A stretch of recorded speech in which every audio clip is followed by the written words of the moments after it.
Haleluya. Selamat pagi Bapak-bapak, Ibu-ibu, saudara-saudari sekalian. Di pagi yang cerah ini, saya yakin dan percaya kita semua masih merasakan kasih Tuhan yang luar biasa, berkat Tuhan yang luar biasa dalam kehidupan kita, kesehatan daripada Tuhan mengalir dalam kehidupan kita. Haleluya. Kita akan melihat dalam Yeremia 1 ayat yang kelima dan ayat yang ke-9. Saya akan bacakan terlebih dahulu. Ayat yang kelima. Sebelum aku membentuk engkau dalam rahim ibumu, aku telah mengenal engkau. Dan sebelum engkau keluar dari kandungan, aku telah menguduskan engkau. Aku telah menetapkan engkau menjadi nabi bagi bangsa-bangsa. Ayat yang ke-9. Lalu Tuhan mengulurkan tangannya dan menjamah mulutku.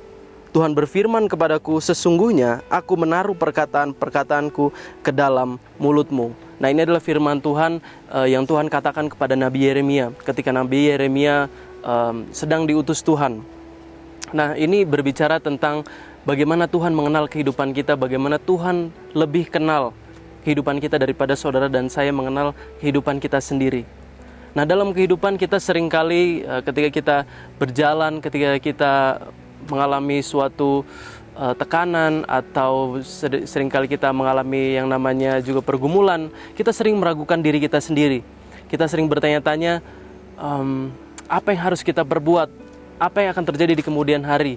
Mengapa saya merasa tidak mampu untuk mengalami segala tekanan? Kita sering meragukan kehidupan kita sendiri.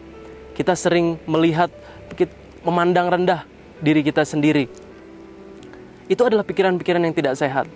Dalam kehidupan manusia, setiap orang pasti memiliki namanya bisikan-bisikan yang ingin selalu menjatuhkan kehidupan kita. Tetapi ketika kita terjebak dalam pikiran-pikiran negatif itu tidak akan membawa kita kemana-mana. Itu akan membuat kita akan semakin terjebak.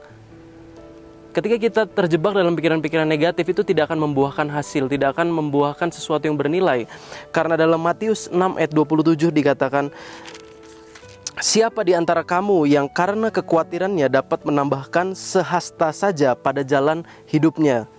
Tidak ada kekhawatiran dalam dunia ini yang dirasakan oleh manusia itu dapat memperbanyak uangnya, atau menambah ilmunya, memperpanjang hidupnya. Tidak akan menambah segala sesuatu, hasilnya tidak akan menjadi positif. Kekhawatiran hanya akan membuat kita terjerumus dalam pikiran-pikiran negatif yang akhirnya akan membuat kita semakin tidak berdaya dan akan membuat kita semakin merasa lemah.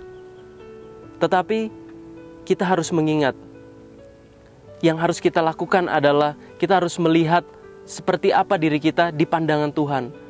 Jangan kita melihat diri kita, jangan kita menilai diri kita sesuai dengan penilaian kita sendiri.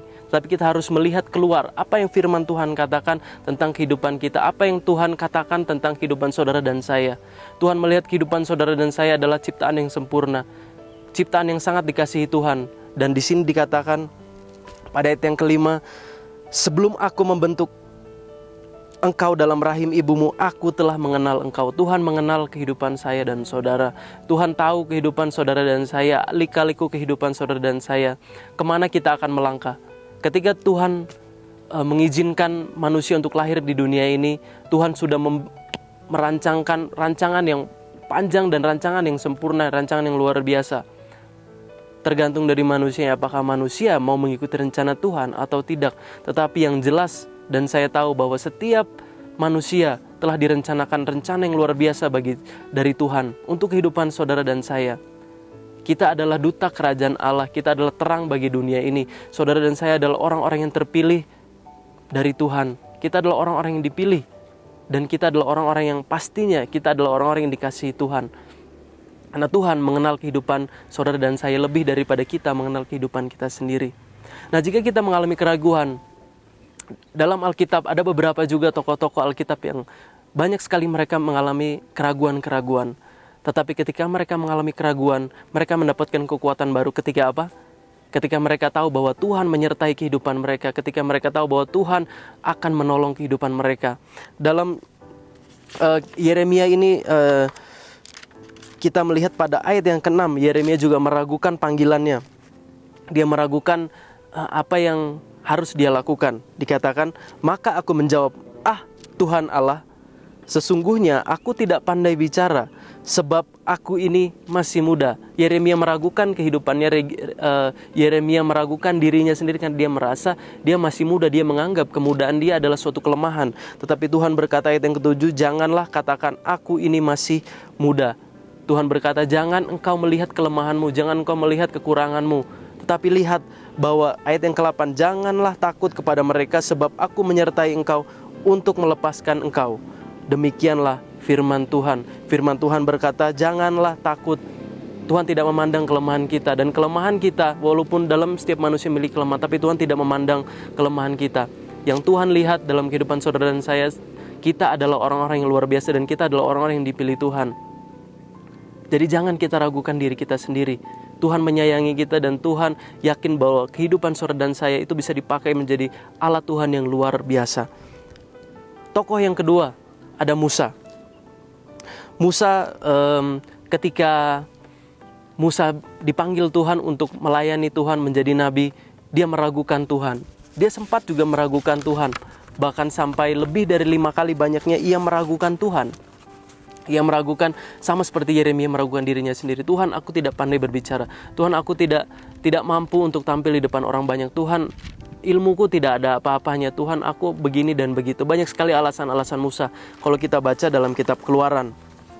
Dan ketika Musa mengeluh, meragukan dirinya sendiri, Tuhan selalu menjawab, aku akan menyertai engkau, aku akan menyertai engkau. Tetapi pada yang kelima kalinya Tuhan berkata kepada Musa, pada Keluaran 4 ayat yang ke-10 sampai 12.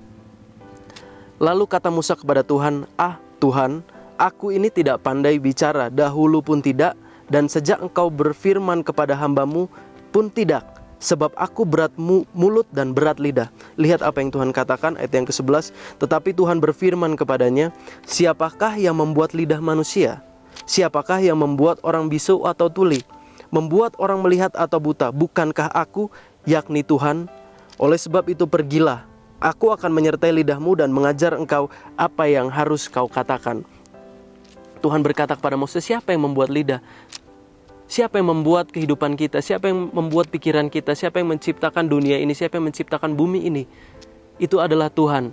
Dan Tuhan, ketika Tuhan bisa menciptakan segala sesuatu yang ada di bumi ini, Tuhan juga akan bisa membantu kita melepaskan kita daripada keraguan kita. Tuhan juga bisa memberikan kita jalan keluar yang terbaik bagi setiap permasalahan kita, bagi keraguan dari kehidupan kita sendiri. Tuhan yang akan memberikan kekuatan bagi saudara dan saya. Dan Tuhan yang akan menjawab segala doa-doa. Tuhan akan menyertai perjalanan kita. Dan Tuhan yang akan memberikan pikiran kita, pikiran yang sehat, pikiran yang tertuju kepada Tuhan. Pikiran yang melihat diri kita sebagai orang-orang yang berharga di mata Tuhan. Itulah yang Tuhan mau, karena Tuhan melihat kita sebagai orang-orang yang berharga. Jangan ragukan diri kita sendiri. Kelemahan Musa tidak menjadi suatu penghalang bagi Tuhan untuk menyatakan rencananya atas Musa. Begitu juga dengan kita. Kelemahan kita tidak akan menjadi penghalang bagi Tuhan untuk menyatakan kuasa Tuhan, rencana Tuhan bagi kehidupan saudara dan saya. Jadi firman Tuhan hari ini, pesan pada hari ini adalah jangan ragukan kita sendiri. Lihat diri kita sebagaimana Tuhan melihat diri kita, yaitu sebagai orang-orang yang terpilih, sebagai imamat-imamat rajani, orang-orang yang mewarisi kerajaan Allah. Puji nama Tuhan, kita akan menutup renungan pada pagi hari ini dan kita akan berdoa. Terima kasih Tuhan, terpujilah namamu. Kau adalah Tuhan yang Maha Kuasa, Engkau mengenal kami, Kau yang lebih tahu jalan kehidupan kami. Oleh sebab itu kami berserah kepadamu, supaya Engkau yang mengatur segala jalan kehidupan kami. Berikan kami kekuatan untuk terus percaya, berikan kami kekuatan untuk terus melangkah dalam kehidupan ini. Dalam nama Tuhan Yesus Kristus, haleluya, amin.